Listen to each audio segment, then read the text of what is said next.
Welcome to another episode of Studio Insights. Thank you for tuning in, and thank you, team, for consistently making this time available for us to talk every week, where we just get to learn from each other and basically do development out loud for the internet. So I know it adds value to me personally, and it's fruitful and just inspires me to do things differently. So it's nice to create this space, and I just wanted to share that as well. Like, thanks for the commitment, team, but also people make it a priority because it does really help. All right, so everyone's got a question to ask someone else so we can learn from each other. Victoria, I know there's been a little bit of rumbling around who wanted to ask this question. So, but you definitely were up late thinking about this question and proved the evidence. So what is your question this week? Well, my question is for you, Kim. So last week you attended a design conference that went over a few days. Hannah and I didn't make it there, and I'm not sure if like any of our followers attended, but I just wanted to find out from you like what the most like interesting things you learned there were, and what kind of like tips and learnings you took away from it. Yeah, okay. So it was a graphic design art conference. So it was outside our industry, but lots of transferable skills. So I went there to go think differently and create the space just to think outside of our little Belvista Studios world. So my main takeaway was, so the speakers were people that owned graphic design agencies, branding agencies, or they were artists. So someone that just liked doodling, and now they do paintings in exhibitions, or they do photography, or they do video. So a very creative space. And my main takeaway from it was to, with all energy and cells in your body, to be unapologetically you and pursue that with pure intention. So yeah, just be you 100% of the time, and in all aspects of life, and the life that you want to live will exist for you. And it's that simple. Like, I know it's not that simple, but it is that simple. And that was like the big takeaway. All of my notes are all around that. Like, there wasn't anything we should be doing differently as a business. Like, we were ticking those kinds of things off. How we work as a team, like, we're already ticking those things off. But the big thing I took away from it was just to be your authentic self. And that's where the true passion and joy and the most fulfilling existence of life comes through. So yeah. That's hectic. I do kind of feel like you are already like that though. Like I do get that vibe from you anyway. Definitely. So do you think you learned like more about how to do that, or like what kind of stuff did you write down? Was it just like a good reminder for you? Or I think I definitely do show up that way in most aspects of my life. But personally, I do feel like no one would probably know it, but I have it within me. I'm like, oh, I'm not always authentically me. Like, sometimes I suppress myself in situations or in conversations, and I don't really want to do that anymore. And then also, I think sometimes like I can get impatient and fatigued by not being recognized for how amazing I believe we are. So like, I believe we're doing amazing things, and we're putting, like, even these videos and stuff, like, I just really believe in what we're putting out there. And sometimes I look at other people that aren't, how do I put this? I'm processing, one moment, please.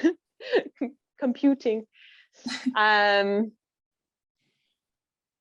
I'm very conscious, I know personally, of not comparing to others, and I don't watch other stuff because I don't want to fall into that trap of comparison.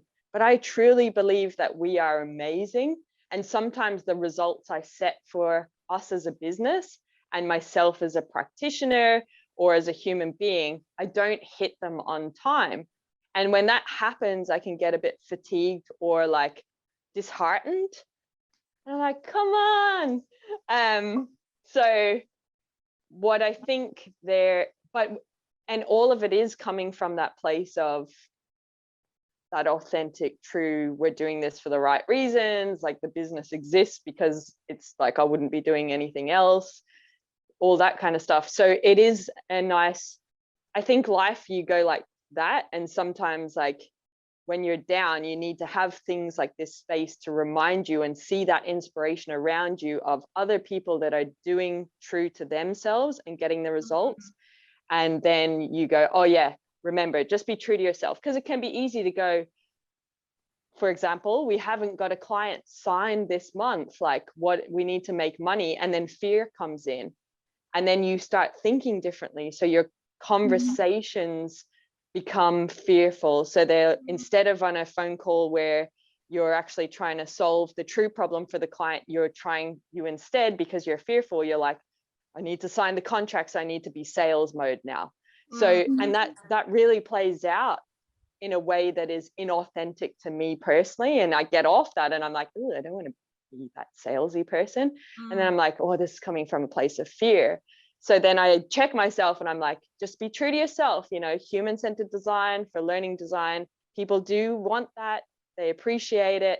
The right clients will come. Because when I try to force a transaction, for, in this instance, just talking about sales and contracts and projects that we work on, when I try to force that, we're not the right fit. The client is looking for something and we have a different belief, and it always goes smoothly, but it doesn't have the impact on the world that we want. So if I can, I hope I'm not losing people now because I feel like my brain's all scattered trying to tie this back.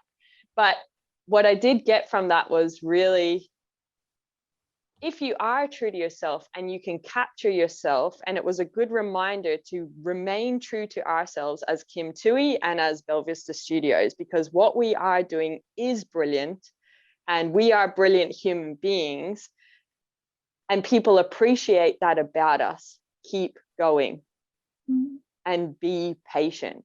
And then the value of being in that environment was people that were being true to themselves about their weird abstract artistic style that in school teachers were like, you were never going to make it, like you're a waste of space. And they were just like, but I freaking like it. And they didn't listen to those voices and they just kept doing their thing. And now their little squiggle is the logo for this company, and it makes them the money that they make, and it's taken them around the world doing things that they love, and they've never had to have a job because people appreciate them for who they are, and it's all worked out.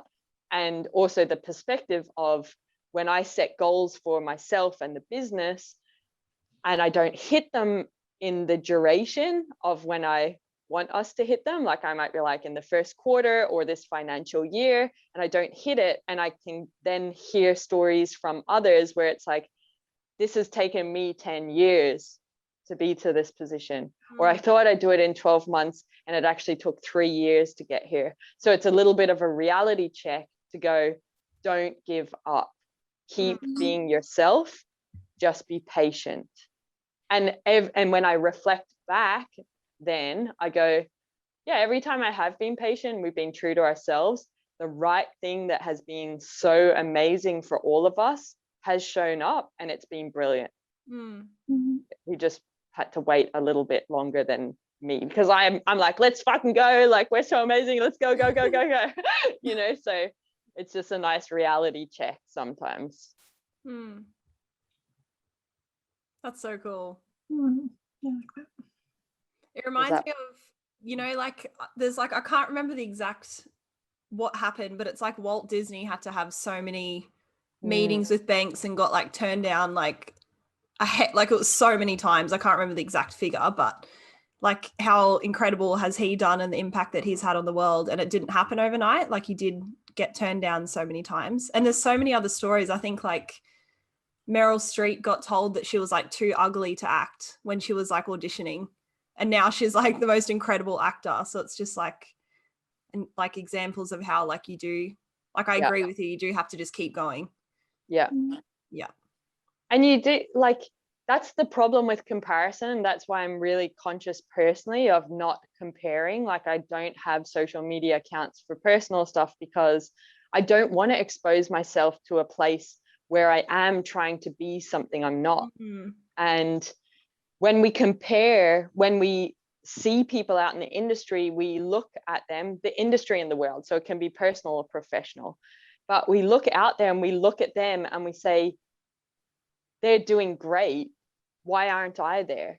And we forget that it's actually been this grind, and like, we don't, you see us on the internet for like a 1 hour show every week, but you don't know the other like 39 hours of the week that we work, plus like the outside life stuff as well, you know. So that comparison is so false, and we have to be really careful of not comparing, because we actually don't know the realities of what's happening behind the scenes, and how hard someone's working, or how not hard they're working, or how they got to where they are, and the grind or the pathway that they've taken. But we just see this thing that they've chosen to publicly put out there, and then we go, oh, I'm inadequate because I'm not there, and then it leads to insecurities and all these things. So I think if we can just go, what do I want? And is this just a really nice thing, actually, a question to ask is, just because I can, should I do it? Or should I have that too? And the other question is, do I, at the true core of my being, want that for myself? Or is that something that's being pushed down on me from an outside influence of the thing that I think I should be having, or the place that I think I should be at?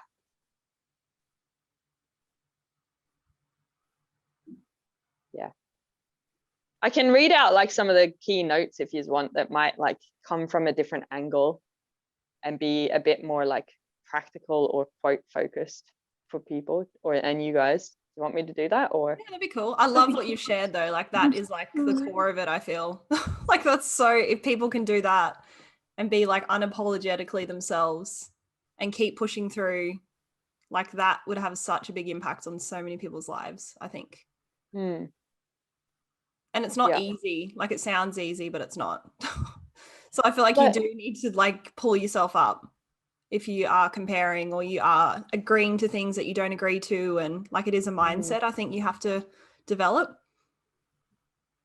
Yeah. And I think there's so many things in life, and it can be very overwhelming, but this is where I think instructional design helps you be a better human being, because life is complex. And what does instructional design do? It simplifies the complex. So if I think about this, you're saying it's a mindset. It is a mindset. So how do we simplify the complexity of the world? There are certain things that we can do that allow it to be way easier to apply one behavior in all situations and all circumstances that get us the result that we want. So it doesn't matter about the context, it's the behavior we need to train in ourselves. So if you think about the example you were just sharing there, Hannah, it's like a simple strategy that will apply to any situation to be your authentic self is, does this add value to my life for me? Yes or no? And then you make a decision and you move forward. And the next thing that comes up, does this add value to my life for me? Yes or no? Because what does that eliminate if we ask that question? The perception of, but what about, so for example, you want to catch up for coffee with a friend, and you're like, oh, but they like have a kid, they're going to be busy, blah, blah, blah, blah. So then you don't invite them, and then you don't have that drink or that coffee with your friend. But if you just said, would catching up with my friend add value to my life? Yes or no? Yeah, it would, because I like them. I want to have that company. Okay, invite them. Because they have the opportunity to say it doesn't work. Or, fuck yeah, it adds value to my life, so I'm getting a babysitter, or someone's minding the kid. You know, so if we can simplify life like that. Another question that I always So I always think about, does this add value to my life? Yes or no?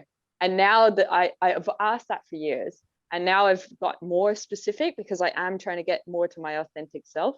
So it is the question, does this add value to my life for me, for no one else? And it's not a selfish thing. It's a place of self-love, because when I love myself the most, I can be the best version of myself, and that is role modeling good behaviors out in the world, and it gives permission to other people to be the best version of themselves, and so on, and then we become a better human population. The other question that I quite often ask is, what does love look like in this moment? You're in an angry conversation, or you're feeling like frustrated at something, traffic, whatever it might be. You just say, what does love look like in this moment?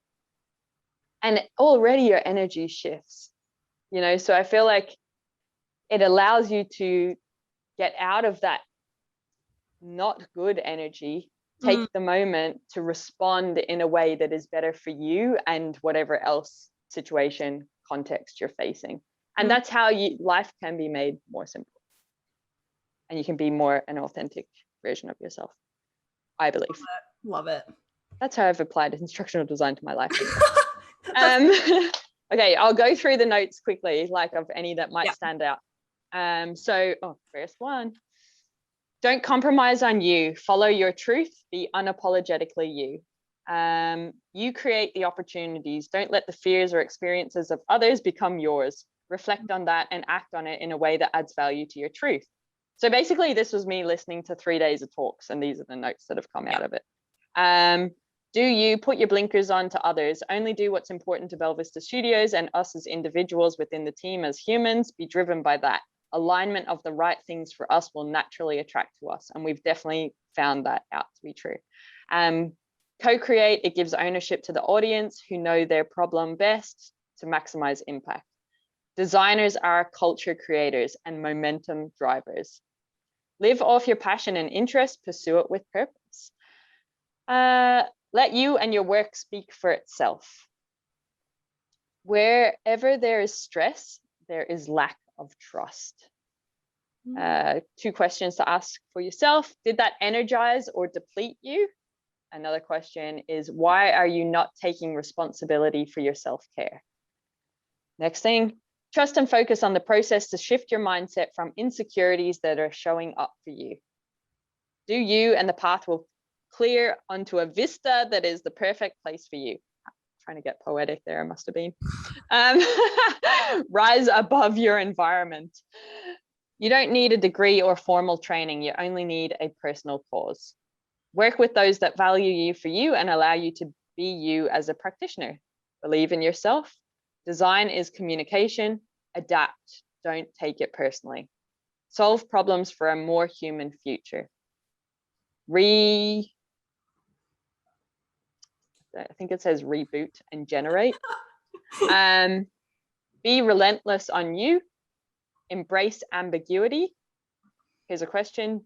Do you think that to be true, or do you think that to be true because others do? Be deliberate in what you create. Everything needs a purpose. Be a pick and mix practitioner. Don't be restricted by disciplines. Use what you need to achieve the goal. Design your training solution so it is a utility. Be an activator. Just begin. This is an important one. From an industry perspective, when we undercut the value to undercut a competitor, we're talking about pricing here.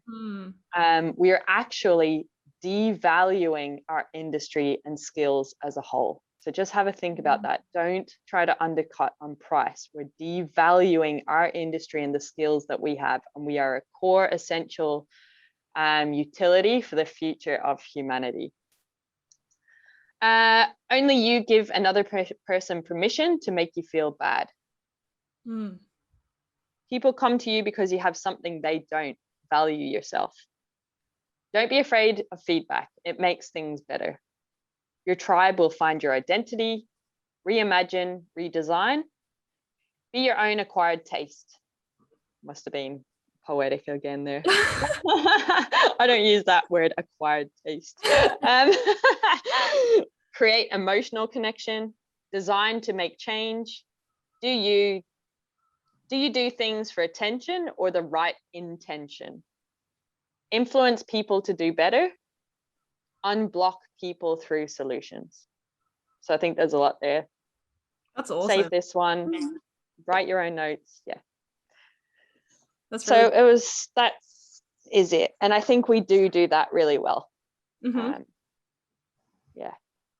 And it made me really proud of us, because I think that came up a lot, like around a lot of our decisions in the business and the work that we do and how we focus our energy and how we work together.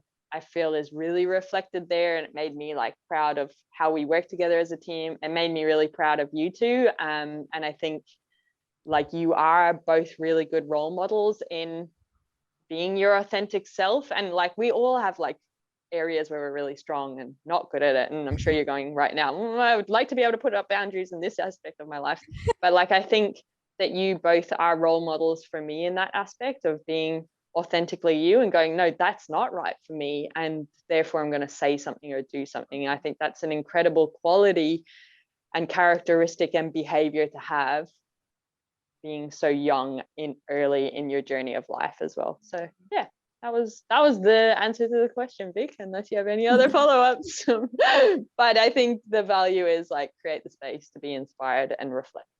Yeah. Thanks for sharing. That was good. That was really cool. Yeah. There's one that, if I may add, stood out to me, because when you sent your notes the other day, I was like, it's been like front of mind for me, and I feel like it's added like a lot of value. And it was the don't take it personally, just adapt. Because I feel like sometimes and I'm sure it'd be for lots of people listening or watching, like if you're working on something, you can become like very proud of that work. And when you receive feedback that's like, that's not quite right, or that wasn't up to standards in the past, and probably still now, like I'm working on it, but I can take it personally and have like an emotional reaction. And yeah, one of my goals is get to a place where I don't take it personally, and I can see it as like, these are the steps I need to take. And it's about like improving and getting better, and see it like a positive thing, because it makes me think of Tom Bilyeu talks about, does the impact theory, and he talks about how over time, what he's been really good at is he can self-soothe really well. I definitely cannot say that word. So if something goes wrong, or someone says he's done something wrong, or he makes a mistake, he can get through that really quickly. So rather than feeling upset and giving up, and it takes 2 weeks for him to get back to normal, now it can be like a couple of minutes and he's like back into the swing of things. And he said that is an incredible skill to have, and that will enable you to be successful and do what you want to do in life. So I think, yeah, that one really stood out to me, and I think it's a really important one for people to learn to do, because you move so much quicker. Like you've even said it to me, Kim, like if you just stopped being hard on yourself and talking about everything you've done wrong and being upset about what's gone wrong, like you'd progress so much quicker in your journey. So yeah, that's my little insight. And that's cool. I can't say can you guys say that word? Self-soothe. Self-soothe. We've had time to practice now while we're like, you better not ask that question. Well, what's interesting about that, Hannah, is like going back to, that can sound hard to do. Oh, just adapt and move on. But if I think about what is the practical step, that's complex, right, to do, because you're changing the mechanics of your human being and the habits you've had probably since you're a little girl, and whoever's watching as well. Like, so what that really is going, is this me? Say it's a piece of work, right? It's your storyboard, it's a poster you've made. Is this me? Or is this just something that I have put together? It's because what we get stuck on is we identify our own body as the product. The storyboard is Hannah Grennan. The poster is Kim Tui. So when someone gives us feedback that we don't want to hear around that, we go, oh, me as a human being is not good enough. I'm not worthy. I'm not valued. I haven't put it out. So we need to be able to separate the work that we produce as not our identity. So the question to ask is this Kim Tui right now, or is that something that came out of me that I produced that is a separate entity to me?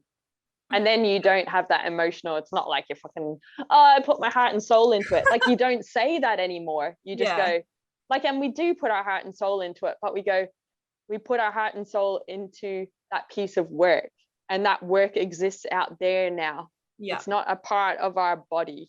Yeah. Yeah, another thing Tom said was he identifies with, rather than being like thinking he's smart or thinking he's creative, he calls himself a learner.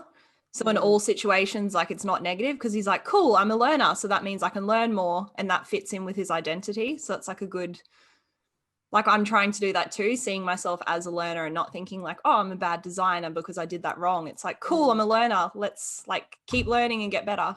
And it's much like easier, I think, for me personally anyway. Yeah, it's just a change in language, how easy it is to accept yourself for where you're at. Yeah, that's cool. I like it. Love it. Can you guys say self-soothe before we move on? I actually can't deal with that. I've never not been able to say it. I feel like it's pretty easy. I think you're overthinking. Maybe something wrong with definitely some alliteration going on. Practice that word. Next Studio Insights. The question will be, Hannah, can you now pronounce? Are you satisfied, Vic, or would you like to explore that question anymore, or respond to anything that's come up? No, I'm satisfied. Cool. Any reflections? I feel like I'm still processing it.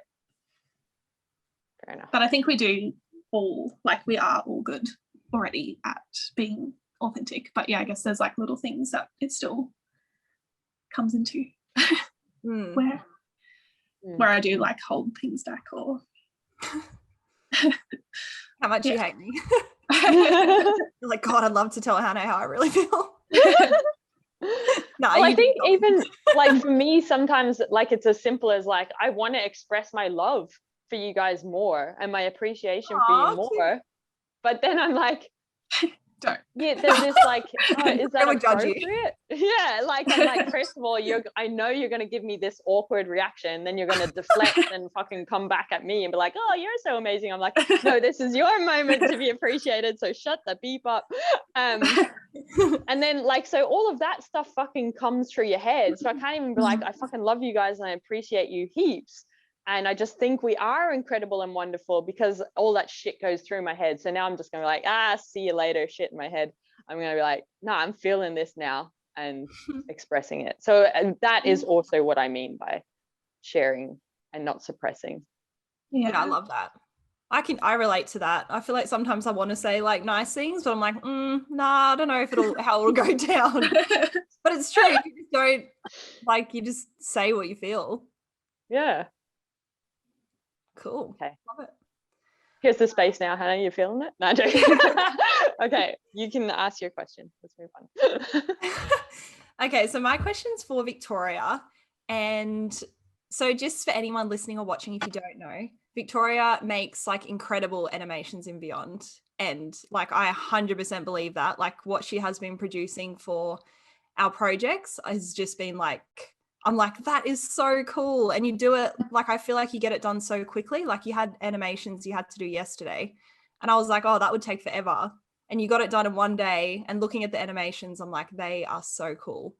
So I wanted to know from you, like, you've been working in Vyond for a little while, like, what insights or tips do you have to develop like you do in Vyond and like get the most out of the program? So for anyone who doesn't know, Vyond's like an animation program that you can use. Victoria. Oh God, I don't know. I need to think about that.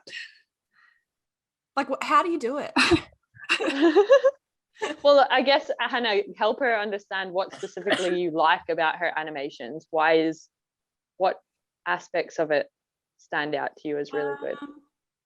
Well, I feel like they're like bright and engaging. Like, the way that things come onto screen is almost like very like, it's like being in the cinema or watching like a Disney movie or something. Like, the way it comes onto screen is like really, really cool. I love how like the characters, you always seem to be able to like make them really on brand. So depending on the client that we have, the characters like look like that client's employees, which I think is really cool. I guess the way, I don't know, like, because I don't know how you do it. I don't know what makes it amazing, but it's just like the whole thing together. I'm just like, oh, it's so cool. Like, it's just really like engaging. Well, I feel like it kind of is like human-centered design. Like when I get the script for something, I look at like, I break it down into like sentences or whatever it needs to be. Like sometimes if they're long sentences, it might need to be like a couple of scenes. And I just look at like what each part of it is saying and think, what would that actually look like in the real world? Because then it's obviously going to be easier for anyone who watches it to relate to it and understand like what we're trying to show. So I break it down that way first and then like create scenes for each little part of it that I think represent it in the best or like most realistic way. So people would like understand it even if there wasn't necessarily voiceover, I guess. And then, I mean, for the brightness, I guess it does depend on like the client's colors. We have had some good, we've had bright like, ones, nice style guides recently. So that makes a big difference. And like I'll look at the client's website usually as well, and I can see what their uniforms look like on there if they have photos of their staff, and then I just like make sure the characters I use match that as close as possible, so you can tell like who might be a worker and who wouldn't be. Even looking at like what kind of like what their buildings look like, if it's an office, what kind of office is it, that kind of thing, and just trying to like replicate that as close as possible. And I do kind of like map it out like that first. Once I've broken it down into the scenes, I just like chuck the people in that I want in there. I might pick like a background but not actually add anything else to it. And then once I've gone through the whole thing, I've kind of like mapped out how it's going to work. And once I'm happy with that, then I go through each scene and I'll add like, say if there's a like office background, I might add a desk and like a filing cabinet and all that kind of stuff, move the people around like where I need them to be. And then I can add, like we might want someone walking across the screen, or we might want someone to like pop up in the corner, and add that and just play around with the different effects and transitions until it moves smoothly. And I guess like there is always something happening. Like I try not to have scenes where there's just nothing, like no movement or nothing changing for too long, because I think that's when you do get a bit bored. And I guess it looks less like an animation and more like a, I don't know, like a PowerPoint, like it's just like going from like slide to slide. Like even if, and there's somewhere like it might just be one person on screen, but then like I'll make sure the background has something moving in it, like if it's a pattern or something where it might just be like zigzags that go like, I don't know, have that kind of movement, just have something, because not like, I guess not all scenes are necessarily going to be like full-on scenes where there's actually something happening. Like it could just be someone standing there talking, or like a short little snippet of something. And I've seen like you can put in like actual client images, right? Like you can upload their own like diagrams, and that's a cool idea as well. So I guess like when I'm trying to incorporate stuff like that, I don't just want to like put the diagram on a blank screen, even though you could, in like sometimes it works okay like that. But if I have made animations where there are characters in it, like I might have the character walk on and pull down like a black or whiteboard or something, and it's got like the diagram on it, or they might be looking at like a notice board in the office, but there's a poster on it and the poster is the diagram, because I guess that might be how they would see it in real life. Like there's not usually just things like popping up. So I guess just thinking of like little ways that you could incorporate like something. I don't know. No, that's cool. It's like really on brand. Yeah, that's awesome. The other thing was I've seen you do like the comics, and you have like it'll be like a scene and then there'll be like a circle and someone will be like, and it looks like comic style. Like, is that an easy thing to do for people, or? Yeah, I feel like with Vyond, it's pretty easy to achieve once you have an idea in your head of how you want it to look. So when I was creating the comics initially, I just went on Google and typed in like comic strip, and I looked on Shutterstock as well, just to try and get some inspiration of like for how things could work. And for the ones I was creating, because there was only going to be like 2 scenes per comic strip, so a lot of the designs I looked at and the examples I looked at wouldn't really work because they're kind of like a full page where it like jumps from like there's multiple different scenes in it. I ended up just playing around in Vyond, and like it worked well enough to have like a background like that where it's like the full scene and half of it's got people on it, and then I just had like a shape slide on to like cover halfway, and cool. Like the second scene was just on that, and just having it like the shape wasn't like a full-on what's the shape, like a square or rectangle, like it had like a bit of an angle to it. So because a lot of the comic strips, it wasn't like just square, it was like all different shapes that they've fit together and like put the scenes within those. Yeah. That's awesome. Well done. I've loved what you've produced. It's been like awesome. Like I've been impressed. So it's very cool. I wonder, Kim, like, it'd be cool to show people, Kim, like just one comic strip, because I think it's such a great idea for Vyond. We are going to do an episode on the Rise courses that we've made recently. Oh, cool. So a show episode that will take people, because last Studio Insights we were talking about Rise stuff. So I want to do a show episode, but the thing is, be patient, people, because we have to strip out the client stuff. Yeah. But yes, stay tuned. I just want to also say as well, like, Hannah, you're appreciating your own work there as well, because you were in the instructional designer for that. And it's the storytelling as well. The script is really important. So there's 2 elements. There's like, you make Vic's life a lot easier by producing the quality of script that you do. So you do your human-centered design approach, you write the storyboard. The storyboard is replicating the real world. And it's very practical and short sentences. So all of it's need to know information as well. So by you being able to produce a script that can hit those elements means that it's easier for Vic to pick up and go, okay, I see what the intention is here. I know what I need to communicate back. And that's how she's able to put her skill set on top of yours. So it's a combined effort of doing really quality instructional design, which you do, and then Vic being able to take that and then bring it to life in the next level through the media output that she's choosing. So that's a team effort. So you got to reflect on that as well. Cute. It's like our partnership in netball, Vic. I heard you didn't win very many games. Oh, we were good. Hey, we won the final one time. Yeah. That was a long time ago. Well, we're about to win the final next week when we deliver these projects, and the client is really, really happy with them. So you've already won. Oh, cute. No, now we have to make it awkward. We shouldn't make it awkward. Based on our conversation earlier, we should just accept that, yes, well done. Okay. Satisfied, Hannah? Yes, that was awesome. Thank you. Cool. Thanks, Vic. My question is, I think this would be useful just as a team to reflect, but also for people, I think they'll learn a lot from this. So it's kind of for both of you.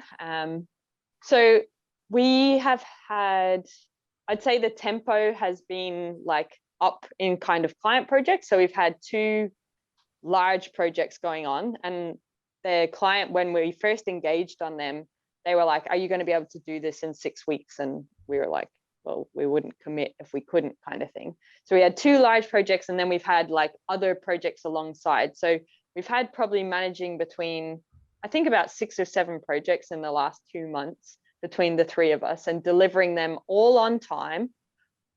All clients are very satisfied and emailing us outside of like what they need to just share their appreciation for what we've been producing.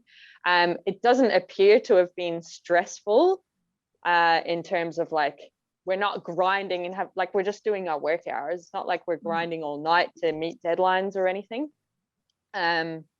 We're you know, there's lots of moving parts in these projects. Like we're relying on each other, you know, to someone's working in Rise, then we need to make a change in a Vyond thing. And like, there's lots of moving parts because we've got posters and we've got emails going. Like there's not just an e-learning module being created. There are like lots of things. We got voiceover artists, so we're working with us, but then we've got subcontractors as well.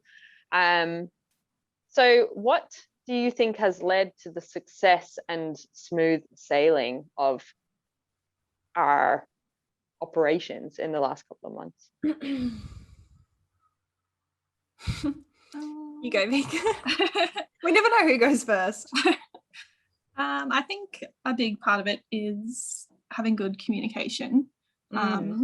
Like we always make sure we send like detailed handovers. Our calendar invites are always really detailed.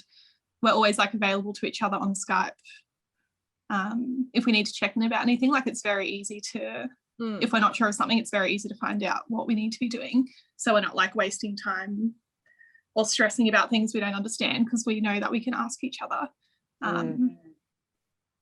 But in saying that, it's not like, I don't think it's like in an annoying way either. Like we're not taking up all of each other's time asking 50 million questions, because the handovers are usually so clear. Like it might only be one thing every 3 emails where you might need to check in. So I think that helps a lot, because we know exactly what we need to be doing and we're not wasting time trying to understand poorly written or poorly communicated tasks.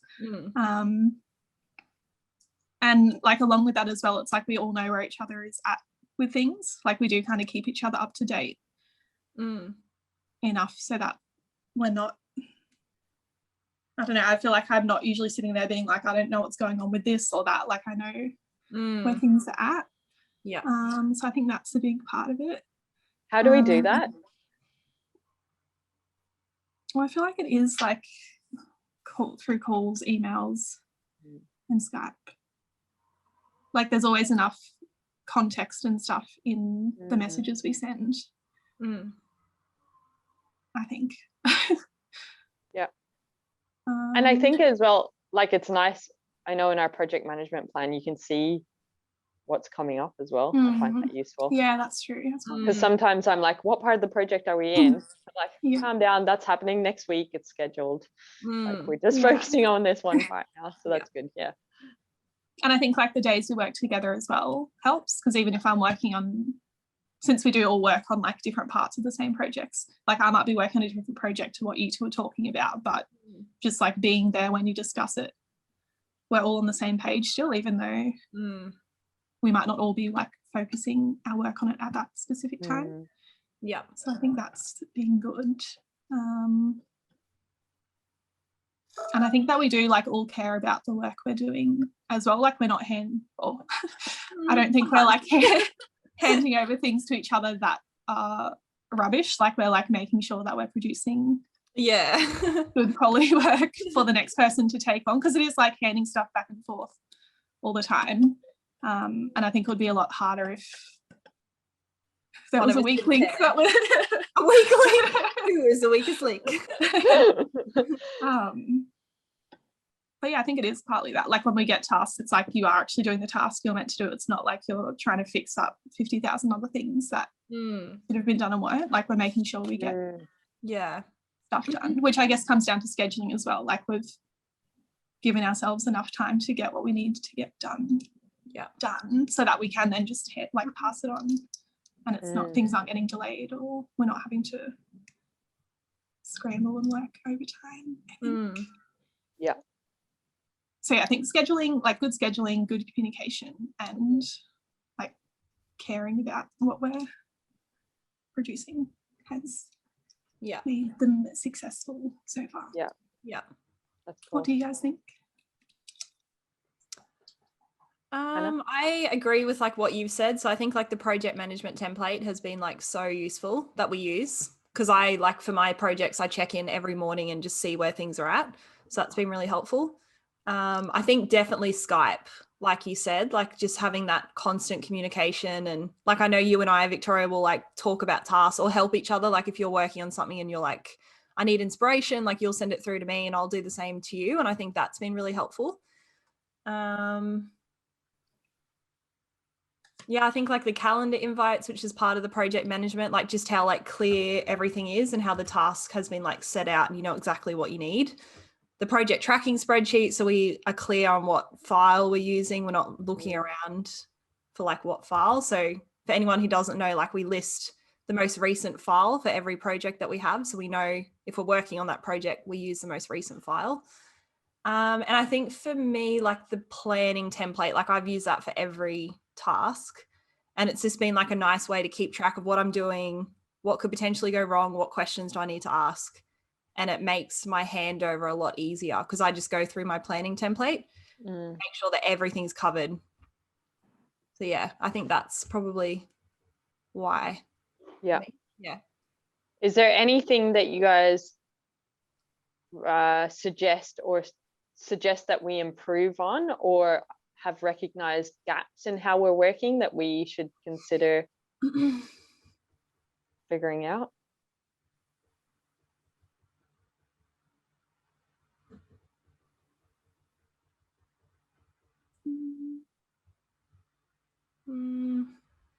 I think it's just like some projects do take longer than what we estimate, but I think we're getting better over time. Like that's probably been the problems to me in the past where I can't get it done within the task time. But I think recently it's been good, like the past couple of weeks or so, the times have been right. So I think it is about just recording exactly how long things take and using that into the future and knowing that sometimes it might go over or under, but just getting that average right.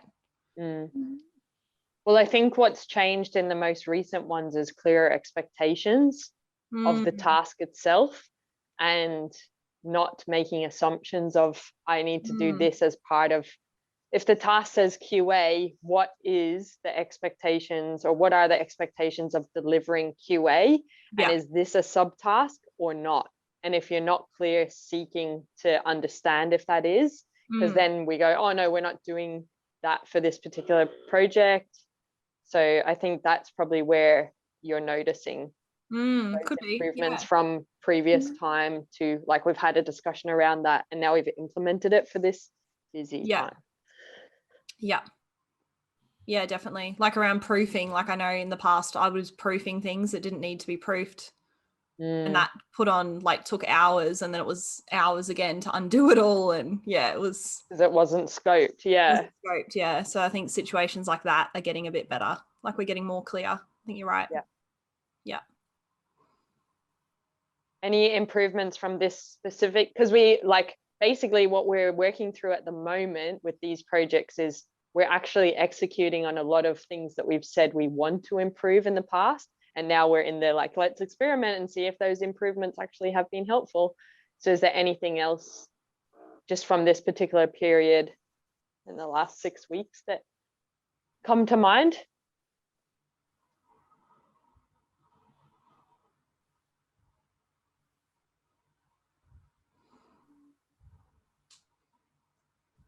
I don't think I have anything.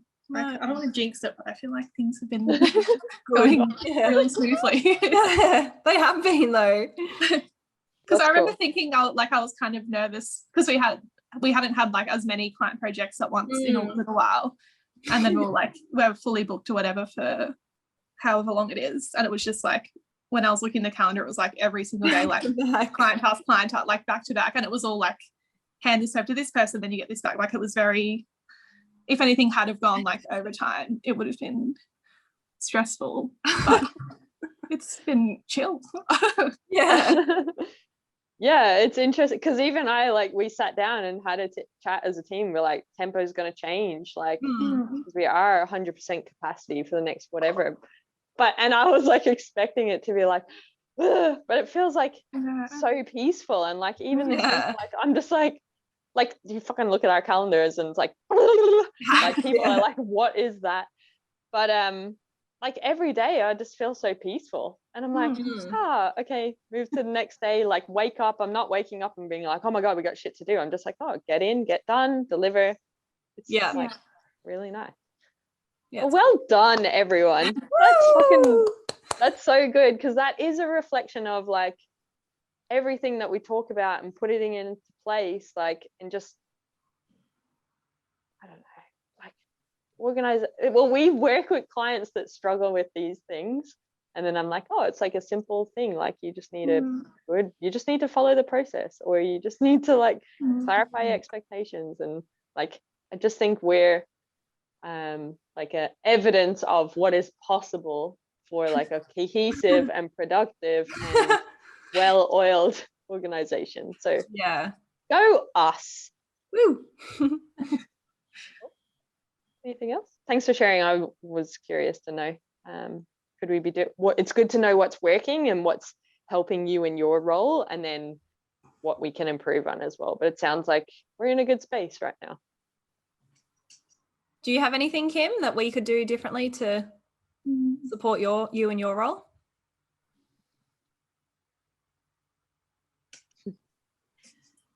The authentic thing. She's like, I got it. But... Oh, I'm looking for the truth within.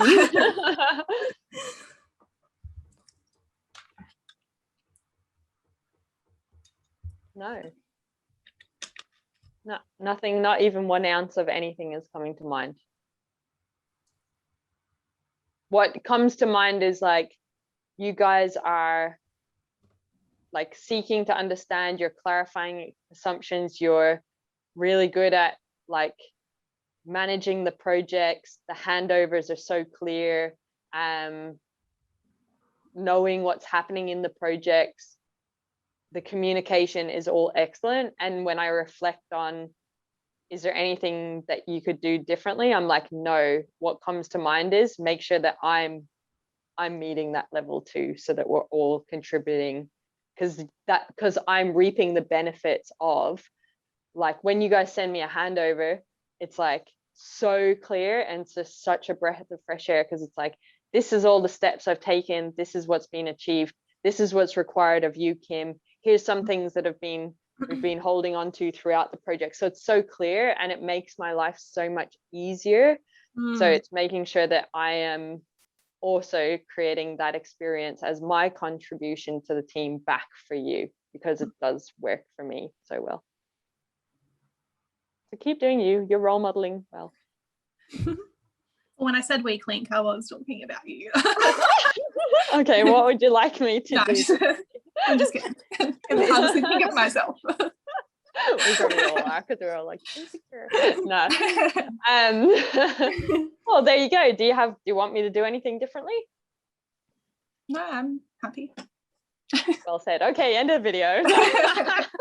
Hannah, we should do a studio insights where you have to say who the weakest link is, and they drop out of the call. Who's the weakest link of this week? Or we could get someone else to host it. Okay, now we're just like talking nonsense. Hannah, do you have any feedback you'd like to share to me before we end this video? No, I think it's been going really well. Happy? Satisfied? Yeah. Okay, cool. Thank you. Thank you, everyone, for watching. There's a lot in this. I think you need to save it. You're probably going to watch it again. They're like, the things that we talk about work, and they make your life easier. And I know personally for me, like, I don't wake up going, fuck, I gotta work. Like, it's just like, I'm doing life, and I'm doing life with people that I like, and I'm working on things that I like too. And a lot of the stuff that we share in this video makes that possible. So it's possible for us, it's possible for you as well. So go out there and be unapologetically and authentically you. What's up, awesome human? Thank you on behalf of myself and the Belvista Studios team for continuously choosing to learn with us. We really appreciate it. If the tips and the insights and the context resonate with you, and you want to take your skills to the next level, or you want to make your life way easier, you will love our Creator Hub. The Creator Hub is a place for people like you and us. Basically, it's the stuff that we use internally at Belvista Studios, and then we just share it publicly with you. The Creator Hub is created by instructional designers for instructional designers, and what you'll love there at the moment is we've got a quiz, Could I Be a Better Instructional Designer, that has so much tips in the feedback if you're interested in human-centered design, or just taking your skills to the next level in terms of the solutions you're creating, the problems you want to solve. But in there as well, aren't we cute? That's us. But we've got the coaching courses, freebies, give us gratitude, and also we've got some templates. And basically they're always around the lens of learning experience design, instructional design, and e-learning. So a human-centered design focus is very much what we're about at Belvista Studios. So putting your learners at the heart of a solution and creating something for their needs. So there's the human-centered design stuff, and then we've also got the business stuff. So this is the stuff they don't teach you about when you want to become a freelancer or a consultant in the instructional design world. So go check it out. The link is in the description. You can check out everything that is available for you. Thank you for choosing to learn with us. Continuously invest in your skills. You will be rewarded as an instructional designer. Share this stuff, share it with other people, because when we are better instructional designers, we create better solutions that create better humans, that create a better world. So we have a very important role, and I'm excited to be on this journey with you. Have an awesome day.